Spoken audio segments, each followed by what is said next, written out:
Rwanda's president, Paul Kagame, has just launched two smartphone brands fully manufactured in Africa by the Mara Group. Now, they're having to use the term fully manufactured because there are a number of smartphone brands that call themselves African, but are either assembled in Africa or partially manufactured outside of the African continent.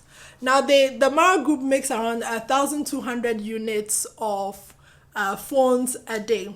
Now, in a related sort of segue, the CEO of Cobos 360, which I suppose is the Uber of trucks in Nigeria, I think they've just raised a 20 million Series A, said in a town hall that he didn't feel like Rwanda as a country had the complexities which enable innovating agnostic technologies for exporting across Africa. Now, that's an interesting thought, right? So organizations like CC Hub have set up hubs in Rwanda. Rwanda has been known for government-enabled environment for tech startups. I wonder whether he's talking about the size and maybe it's a bit more homogeneous as a country.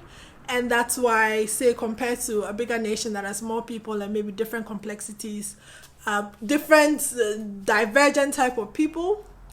But it's an interesting thought, considering that Rwanda has been hailed for sort of being forward-thinking in terms of technology in Africa. It's an interesting thought. I would like to look more into it.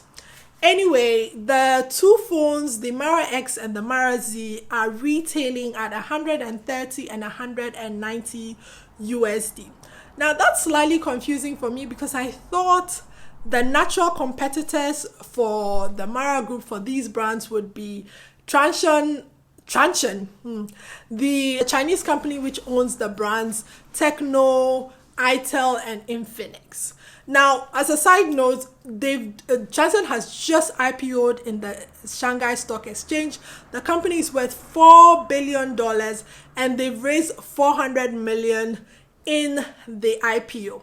Now, this company, 54% of the feature phone market in Africa, and also in the smartphone market is second only to Samsung, beating Huawei for this space. So I don't know, I'm the best to Africa's first fully manufactured smartphones as they go into the market to go head on head with really entrenched competitors.